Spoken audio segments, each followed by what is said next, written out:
Go inside the Crimson Tide with your hosts Rodney Orr and Gary Harris, keeping you informed on everything Alabama. And now, Tider Insider TV. I have been waiting all weekend to get up here and say, roll Tide, baby. Roll Tide. I think we're going to be hearing that a lot from the new Alabama baseball coach. Good evening, everybody, and welcome into Tider Insider TV, presented every week by Buffalo Rock. They are proud distributors of Pepsi products and also Aquafina water. You know, there's nothing like a good dose of H2O in the summertime. I'm telling you right now. Get that thing open, Rod. Crystal clear and refreshing. Remember to get some Aquafina the next time you're at your local grocery store. Of course, any great Pepsi product as well. All right, you ready? Ready. Well, yesterday, the Alabama baseball program began the Brad Bohannon era. The former Auburn assistant coach was introduced as head coach of the Crimson Tide in a press conference yesterday morning at the Malmore Athletic Complex. This officially turns the page on the short Greg Goff era. And now Bohannon is ready to look forward and turn Alabama's program into a World Series contender. I'm not going to talk about the challenges. I'm going to talk about what we have, and we have a lot. Okay, we have one of the best ballparks in the country. We have one of the best college experiences in the country. We get to take kids to Alabama football games. The SEC experience is second to none. So we have a lot to sell, and we're going to talk about what we do have and what we don't have. I told him he will have a lot of patience from us. That's critical. We have to have stability in our coaching staff. And I really believe people come to Alabama, they're going to stay at Alabama. You want to be here at Alabama, and I really believe with his plan, and we're going to give him time to implement it, and patience will be a key component of that. Well, Rodney, Coach Goff got a lot of criticism for how he handled people, whether that was perceived or real. He's not the coach anymore. And yesterday, Brad Bohannon really, I thought, won the press conference. What does that mean going forward? Probably not much. It's all about what you do on the field. But he was energetic. He had high energy. He stressed that the players will come first. I think he said all the things that Alabama fans wanted to hear based on what just happened in the one season with Coach Goff. So your take on Brad Bohannon, his first official act as the head baseball coach at Alabama was that press conference. What did you see from him, and what do you think about him going forward? I think one thing about him, obviously Gary's young, he's very enthusiastic, and I think too, when you look a little bit deeper as a coach, yeah, he certainly has a lot of great contacts. He's a tremendous recruiter. He understands talent. He's a great evaluator. And he has great relationships around this state, around the region, with a lot of high school coaches. I think that's really key. So he has a tremendous reputation in all those areas, and I know that he's also got a great reputation in terms of not only player development, but in terms of player relations as well. You know, I have probably here and on my radio show beat the 11.7 scholarship thing to death. I mean, it is what it is. It's not going to change in the foreseeable future. I like what he said about I'm going to focus on what we have, what we don't have. It's a reality. He just recruited at Auburn 2 great classes, or helped recruit 2 great classes with 11.7. So I think that's a positive attitude. You know, you can't change it. There's nothing a coach can do about it unless the NCAA decides to change the 11.7 total. That's what Alabama's working with. But I'm with him. I think there's enough here to draw great players, regardless of maybe other schools having more in terms of aid to offer prospects than Alabama will. Yeah, I don't, again, this is a program that should be one of the top programs in the SEC, and certainly has competed on that level, has been very successful in the past. We remember in the mid-90s when they went to the College World Series back-to-back, the #1 seed. So it's not like this program can't do it. Gary, certainly they do, and they have so many things to offer, as you mentioned, with the new stadium and so forth. So again, it's all there. It's just a matter of putting it all together. And again, I think the key is, as Greg Burns said, you know, you got to have patience and allow the guy the opportunity to do it. Yeah, Greg Goff didn't get that. You know, he didn't have an opportunity to turn it around only 1 year, but with the third coach now in 3 seasons, I think that's a must. What can Bohannon learn, do you think, from – I know he's going to look at a lot of things that Coach Wells did because they had the 4 World Series trips there in the 90s, the last one coming in 1999. I know he'll look at some things that Mitch Gaspard did. What do you think he can learn from the 1 year of the Greg Goff regime as far as what the people at Alabama are looking for in their baseball coach? Because, again, I liked Coach Goff personally. We'll never know if he could have done the job. He didn't get the opportunity, but it didn't work out for him. What do you think Bohannon can take from that'll help him succeed? Well, you know, again, that's a very difficult question for me to answer there. I think the key is, again, he's got to be who he is. He's got to do the things that have helped him be successful in the jobs that he's had as an assistant coach. He's learned a lot from a lot of really good coaches. He's had a successful track record at Kentucky, has done a really outstanding job at Auburn. You mentioned how he's recruited extremely well there. And I think he's got to do what he does best and build the program on that and focus in that way and the things that he's learned rather than kind of looking at something else. Well, I know Bama fans have that beautiful stadium to enjoy when they go to the games, but 2 years in that stadium, no regional, only one trip to the SEC baseball tournament. You know, Bama fans want better results on the field. Hopefully that's coming in the near future. Well, still to come on Tider Insider Television, the Alabama coaching staff is already 3 games into the 2017 football season in terms of their game planning. We'll touch on the hype surrounding the opener against Florida State. Plus, early Heisman odds are out. 4 Alabama players are in the mix, including a player on defense. I think it's going to surprise you. Rodney, I think it's going to catch you off guard if you don't already know. I was caught off guard, but we'll tell you who that is. Plus, phone lines are wide open. I know we're into that little June lull where people have a lot to do outside and we're enjoying the summer, but if you've got a question or a comment, this is an opportunity for you to get through because the phone lines are wide open at 205-348-WVUA. That's 348-9882. There's the email address, TITV@WVUA23.com, or you can tweet at us using the hashtag TITV. We'll be getting to those phone calls soon, so let us hear from you. This is the show that takes you inside the Crimson Tide, the one, the only Tider Insider TV. We'll be back after this. Less than 100 days until the start of Alabama football. Wow, the countdown's on, and the kickoff times for the first 3 games of the Tide season have been announced. The season opener in Atlanta against Florida State on September the 2nd will kick off at 7 p.m. Central Time in the brand new Mercedes-Benz Stadium. And then it's Fresno State at Bryant-Denny, 2:30 on September 9th, and Colorado State on the 16th at 6 p.m. And welcome back to TITV. As we said, under 3 months to go until the Chick-fil-A kickoff game at Mercedes-Benz Stadium in the ATL, Alabama versus Florida State. And Rodney, if any Crimson Tide fans were concerned that this Tide team wouldn't be ready, well, Nick Saban's the coach. That's all you need to know. And he even last week at the SEC meetings in Destin put those worries to bed. Do research before spring practice on our new opponents so that we can address some of the things that they do in spring practice.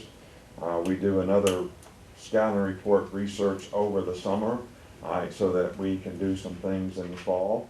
And especially for the first 3 opponents, we have sort of a semi-game plan ready before we ever start fall camp. So another big name opponent to kick off a football season for Alabama. We're used to this, but on paper, this might be the toughest of all the big-time openers Alabama's had under Saban. Let's compare it maybe to some of the recent season openers, Rodney, and in your thoughts on this game, potentially the top 2 teams in the country. I mean, they could be 1-2, yeah. Alabama, Florida State, or Florida State, Alabama. Mm-hmm. How do you think this stacks up, as I said, compared to some other openers, and more specifically, just this game in its own right? How tough is this one going to be for Alabama? Well, you know, all those openers have been pretty good teams, obviously, but this one might be, I agree with you, it may well be the most difficult or the toughest opponent that Alabama's had, you know, since they've started playing these games to start the season. Florida State's really an outstanding team. Obviously, they've recruited extremely well. They have a lot of great players. They have a tremendous quarterback, DeAndre Francois. They always have receivers. People talk about, well, they lost Dalvin Cook, the running back, but yeah, they've got a freshman named Cam Akers who's going to be really, really good right out of the gate. So he's going to be a guy to watch. Now, they have struggled in the offensive line some, but, you know, we'll see if they can get that short up, but they really struggled last year. You know, again, I think it's going to be what everyone expects, an extremely competitive game. You mentioned the offensive line for Florida State. You know that Florida State's going to have playmakers beginning with Francois. It sounds like that may be an opportunity for Alabama to put some heat on him, though. We don't care, you know, how talented the guy is. If you're in his face, it affects the quarterback. That might be Alabama's best chance for success defensively against their offense. Yeah, and he took a lot of hits last year. I mean, I don't know how the guy made it through the season, to be honest with you. It's a testimony to his toughness. And, you know, that's one thing Alabama's going to have to deal with because the guy is really tough. I think he gained a lot of valuable experience last year hanging in there when things were tough. So he'll be better this year. There's no question about that. But, you know, I think Alabama's going to have a good outside pass rush. You know, I really expect that. I think they've got some really outstanding young players that can do that. They'll need it against that quarterback. Of course, we'll have more discussion on this game as we get closer to kickoff. Well, Cam Robinson signed his rookie contract with the Jacksonville Jags last week, and the Jaguars.com team was there to cover it. And the former Alabama left tackle spoke about the importance of his college experience with Nick Saban preparing him for his opportunity in the NFL. They did so much, honestly, man. It's difficult for me to just put it all in one word. They did such a great job of preparing me for this level. So I mean, it's difficult for me to put everything they did into one word. I've said it for the record. I think he's underrated. I think he should have been a first-round pick, 6'6", 325, long arm. Started every game that he played in at Alabama. Answered the call. 2 weeks off knee surgery. I think he's going to have a great year. I think he'll start at one of those spots, either left tackle or right tackle. Yeah, I think you hit a key there. His toughness. Yeah. I mean, Gary, he played in some games, that. Well, he wasn't supposed to play. Well, and he wanted to. Yeah, that's what I'm saying. He was but ready. You didn't think he was going to be ready, and he was. His freshman year, I think he had a bum ankle, and he made sure he got back for LSU. So, he's really tough. All right. Well, as long as we're looking ahead to the 2017 football season, let's check out the Heisman odds released today by the Westgate Las Vegas Sportsbook. And we're not surprised, or I'm not, that Hurts is there, Scarborough is there, Calvin Ridley's there.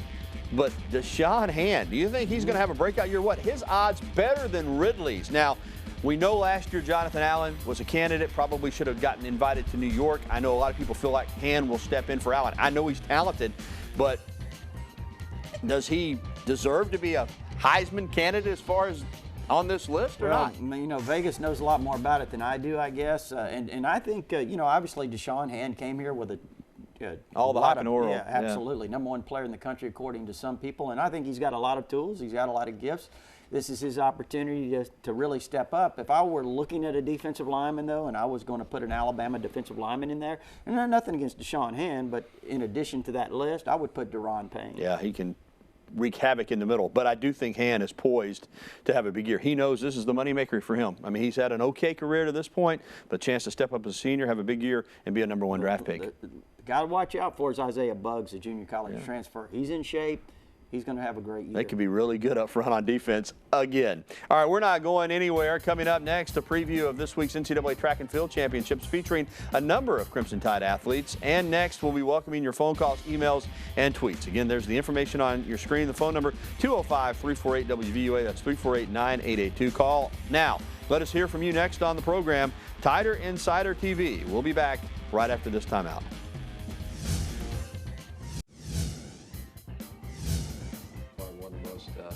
Unique things about Alabama track and field over the last few years is that we've been able to have people advance to nationals in the throws and the jumps, the vault and sprints, the distance and everything in between, so hurdles. So that's pretty exciting. So we're going to have somebody on the track almost all the time, or warming somebody up and get it going. So it's going to be a very action-packed 2 days for us for the men.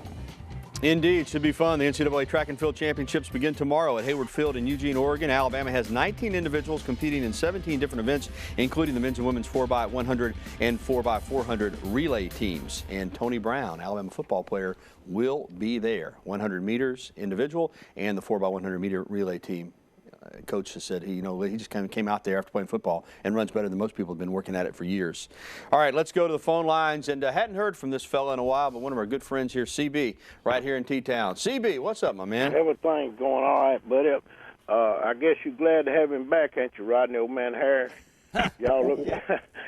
Yeah. You got to see his pants later.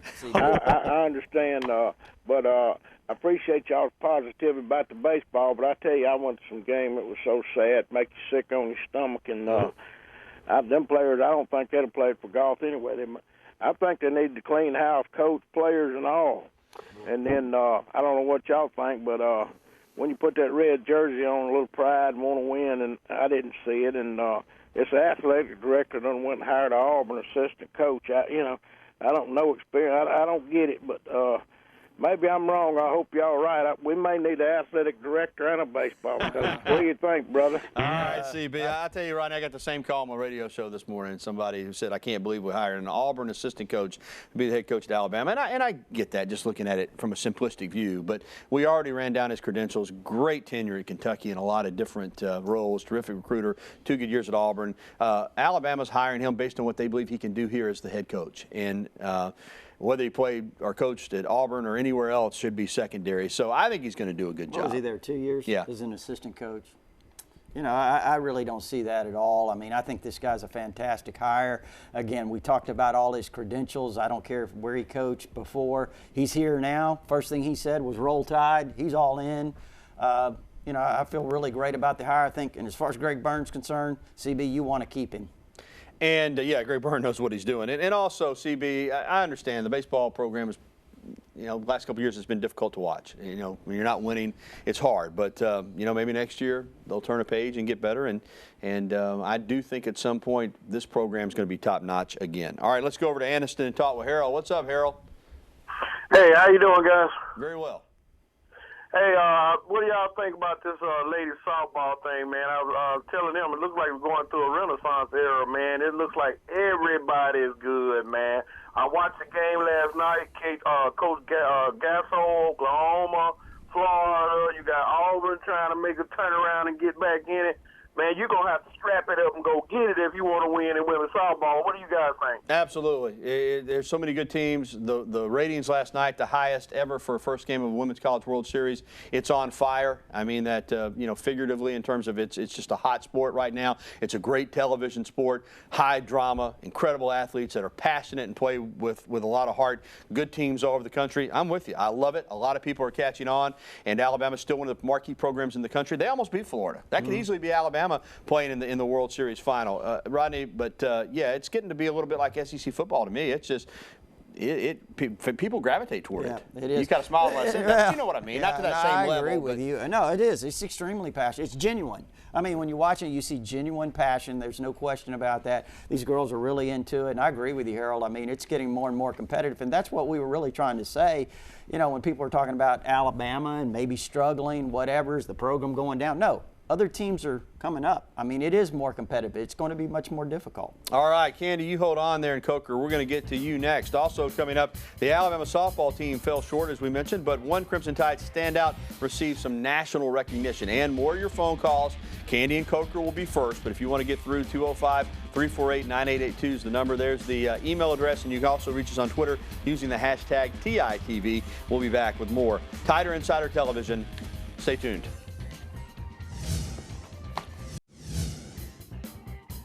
Alexis Osorio's dominant season in the circle for the Crimson Tide was recognized by the National Fast Pitch Coaches Association. She's a first-team All-American in her junior season. She was a second-team back in her freshman campaign. This past season, 23-8 with a 1.21 earned run average, 334 strikeouts, and just a little over 200 innings. That is remarkable. All right, Rodney, let's go right back to the phone lines. Candy has been patiently waiting in Coker. Hey, Candy, how are you? I'm good. How are you? Very well. What kind of recruits are we going to be getting for the softball team?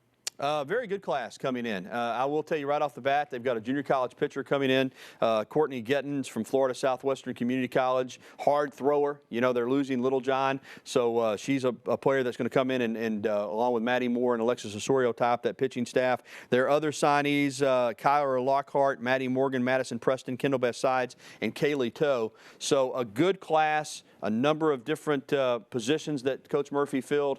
I think it's going to be a really good class. And those newcomers, with what he has coming back, they were good this year. I'll be surprised if at this time next year they haven't made it back to Oklahoma City. I really think they'll get back. They were close this year. Well, you know, when we had Coach Murphy on the show a few weeks ago, talked to him a little bit before the show about recruiting, and he mentioned how excited he was, not only for this class, which he was really excited about, but also the next 2 or 3 years. He's really fired up about where they are in recruiting over the next several years. So, again, I think recruiting is going extremely well for Alabama softball. All right, let's go to Birmingham and talk with Bill. Bill, welcome into TITV. Hey, I've noticed the linebackers guys have kind of gotten a little bit smaller, it seems, but nevertheless, how do you think that that's going to work out for them? How's the linebacker core fleshing out? You know, et cetera, et cetera. All right, Bill. Well, Rodney, as you know, you got to be able to run, and certainly you want to hit. But I do think probably there's been more emphasis on speed than size with these spread offensive attacks. Yeah, you know, Reuben Foster, I think 2 years ago, played at about 240, 245. Last year he was under 230, so that's a really great example of guys that have gotten smaller. I think when you look at this year's crew, You know, Anthony Jennings is a guy on the outside that's going to be a 270-pounder. But, you know, you've got Christian Miller. He's about 240. You've got Terrell Hall as a young sophomore who's really good, obviously. Very tall guy, lean. You know, but he's a 250-plus guy. So it's not like they're really small on the inside. They may be a little bit smaller. Sean Dion Hamilton, Rashawn Evans, Keith Holcomb. You know, they're still really good size. You got Mac Wilson, who's a real thumper. You know, I really like him. Dylan Moses, true freshman, is going to be outstanding. Went through spring practice. You've got two other true freshmen that are in now. Vandarius Cowan, he's a 240-pounder. Chris Allen's a 240-pounder. So it's not like they're really small, but they are very athletic. They can move really well. All right, good call, Bill. All right, let's stay in touch because we already heard from CB. And you know it's a good night when you got Super Joe on the phone. Super Joe, what up, partner? Hey, everything all gravy, man. What's going on with y'all? Gravy, man. What you got? I know one time in 2009, that, okay, when they scheduled the Iron Bowl one time, they one time moved it up to a Friday. They're not going to do that again this year, are they? Friday. It's been on Friday a few times, Super Joe, but no, it's scheduled for Saturday. I prefer Saturday. You know, to me, it's just a better setup. Yeah, and it's on Saturday this year. Yeah, it is, especially when they play the week before, which they do, both teams do. So, again, yeah, it is on Saturday. All right, Rick in Bluff Park, we got to go fast, man. What's up? No problem, fellas. I'd just like to know what y'all have gathered insofar as how team chemistry is developing through spring practice and everything. If you give me your input on that, I certainly would appreciate it. Thanks for taking my call. You're welcome. Quickly, Rodney. Yeah, Rick, it seems to be really good. They've got a lot of young players, and they do have some key leaders back, guys that can develop into leaders. I think, I really think it's very, very good right now. All right, thanks for the phone calls. Great calls tonight. We appreciate it. More TITV right after this.